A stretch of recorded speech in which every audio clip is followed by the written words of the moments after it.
নাৰায়ণ নাৰায়ণ নাৰায়ণ কৃষ্ণ কৃষ্ণ কৃষ্ণ কৃষ্ণ শংকৰ গুৰু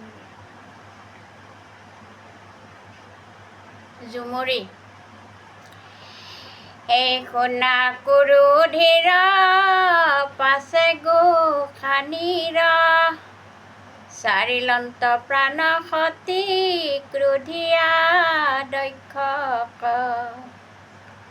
পাছে দেৱ ঋষিৰাজ শংকৰৰ সভা মাজ প্ৰৱেশিলা অতি বেগে কহিলন্ত সেহি চেগে কৃষ্ণ এই দণ্ডৱতে পৰিণমি বুলন্ত খুনিয়া স্বামী অথন্তৰ বাৰ্তাশয় নয়ো শুনা মহাশয় দক্ষ ৰজাক খবৰ দিলে যায় আৰু মন্ত্ৰীবিলাকে ক'লে যায় এৰিলান্ত সতী প্ৰাণ দক্ষ ঋষি বিদ্যমান যজ্ঞত তোমাৰ ভাগ্য নেদেখি কৰিলা ৰাগ দক্ষ কয় অক্ষেপ কৰি গৈলা সতী প্ৰাণে মৰি এই যত ভিত্তগণ সবাকো কৰিলা চন যে নিজৰ সেই যজ্ঞত নিজৰ আসনখন অৰ্থাৎ সদাশিৱৰ আসনখন দেখা নাপায় সতীয়ে নিজৰ প্ৰাণ ত্যাগ কৰিলে আৰু কি হ'ল চব চন হৈ গ'ল ধ্বংস শেষ এফ্ৰি গুহাতে শ্ৰুব ধৰি কুণ্ডত আহুতি কৰি এই বৃন্দ হাতে এই শ্ৰুব ধৰি কুণ্ডত আহুতি কৰি স্ৰজিলা দেৱতা ছয় দেখিত জোখেনা ভয় পাছে সেহি দেৱৰাৰ পাছে সেহি দেৱৰাশি তোমাৰ সেনাত পখি লগালে কয়ো কমিষ পলাই গৈল দশ দিশ কহিল তোমাত সবে যেন জোৱাই কৰাই এবে পাছে সি কথা শুনি ক্ৰোধিলন্ত ফুলপানী কোন ৰাহিব নাৰদৰ বাক্য বাৱে জলিলয় গণি গাৱে তনু নহি কয় স্থিৰ ক্ৰোধ তব হৈ নীৰ মাথে যত সুলকিল শৰীৰ কয় আৱৰিল বাঘ চাল কতি হন্তে পৰিল সখীয়া তৈতে অৰ্থাৎ শিৱই গম পালা কথাষাৰ নাৰদে ক'লা যায়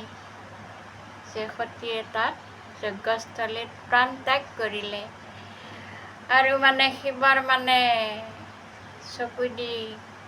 পানী ওলাইছে লোটক জৰিছে আনকি পিন্ধি থকা বাঘৰ ছালখনো খহি পৰিলে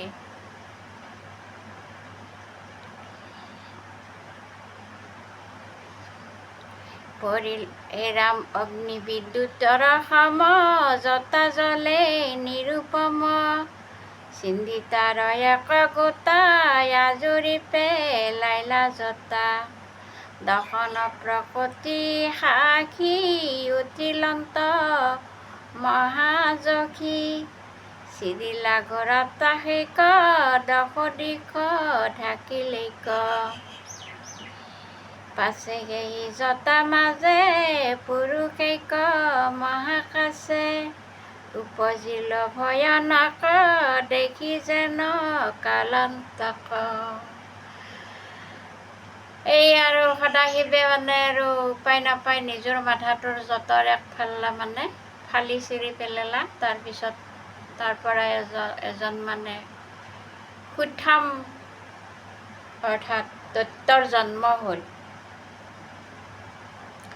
যেন কৃষ্ণ পৰ্বতৈক বাহু তাৰ হাজাৰেক হাত মেলি স্বৰ্গ পাৱে ৰাম গ্ৰাসীবেক যেন চাৱে তিনি গোটা সূৰ্য যেন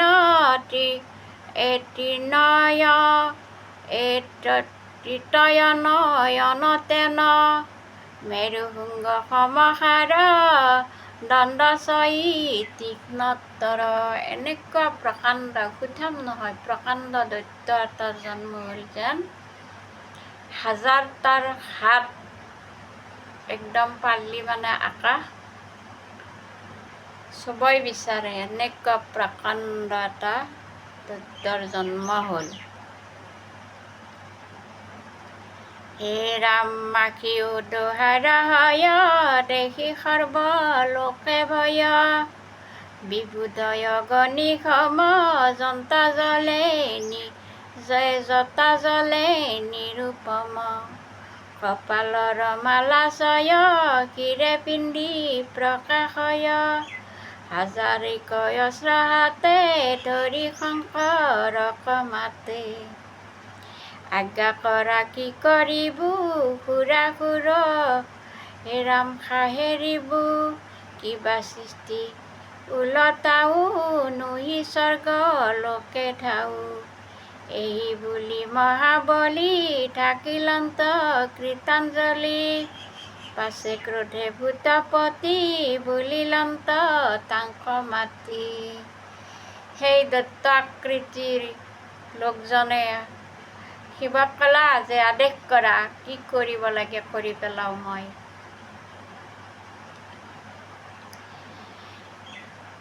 শুনা বীৰভদ্ৰ কথা কহিবাহা তুমি যথা অনুচৰ গণ সংগে লয়া চলা তুমি ৰংগে মোৰ নিজ অংশ তুমি চলা দক্ষ যজ্ঞ ভূমি দক্ষ মাৰিও যাই যজ্ঞ সমে সমুদায়ী শংকৰৰ আজ্ঞা শুনি বীৰভদ্ৰ মহামানী এই প্ৰদক্ষিণ জানুষীৰে নমিলন্ত মহাবীৰে। সেই দত্ত আকৃতিৰ পুৰুষজনৰ নাম আছিল বীৰভদ্ৰ। তেতিয়া শিৱই ক'লা তুমি যোৱা, মহা আনন্দত যোৱা, তুমি মোৰ অংগৰ পৰাই আৱিষ্কাৰ হৈছা, গতিকে মোৰ অনুচৰসকলক লৈ যোৱা আৰু দক্ষক তুমি শিপুৰীত পঠাই দিয়া।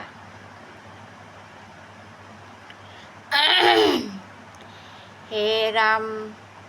স্বৰ্গমৰ্ত্য পাতালক একেশ্বৰে জিনিবাক পাৰো হে নমানিলন্ত উলসীয়া চলিলন্ত শংকৰৰ পাৰিষদ নন্দীশ্বৰ আদি যত তান লগে সাজা ভৈলা মহাতোপে চলি গৈলা বেৰিয়া তাশেক দিলা দশো দিশে প্ৰৱেশিলা প্ৰজাৰ কিহন নিশ্চয় শুনি সৰ্বলোকে ভয় গ'ল। যাই ফুলে চাৰিওফালে আগুৰি ধৰি একদম মানে আটাপ পাৰি দিছে। 20টামান হাতীৰ মাত যেনেকুৱা সেনেকুৱা হৈ উঠছে আৰু মানুহবিলাকে তাত যজ্ঞস্থলীত থকা মানুহবিলাকৰ ভয় হৈ গ'ল। হাতে শূল ধৰিলন্ত অন্ত কৰো যেন অন্ত হে ৰাম উপমাক সমসৰ নাহি আন পতন্তৰ বীৰভদ্ৰে এহি মতে চলি যাই মহাদূতে উঠিল মহতৰোল পাইলা যাই স্বৰ্গকুল শুনা সভাসদ জন বেৰি বোলে জনাৰ্দন হেবেশে এৰাইব দুখ পাইবা পৰ লোকে সুখ জয় নম নাৰায়ণ দ্বিতীয় মাৰ্তণ্ড যেন কন্দৰ্প লাৱণ্য বেশ নাহি যত ছিদ্ৰ লেখ যাক নানা শাস্ত্ৰ চয়ী মূৰ্তি ধৰি উপাসয়ী বেদ বেদান্তৰ তত্ত্ব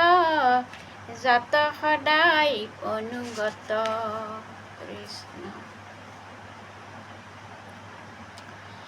এই বিক্ৰম একে হৰি কাম বিকৰ যে যেন যম, এই যাৰ বাসয় নিশে প্ৰকাশয় দশো দিশে,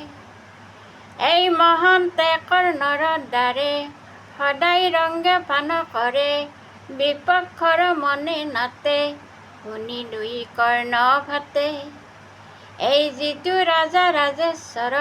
দুৰ্জনৰ দণ্ডধৰ, নিৰন্তৰ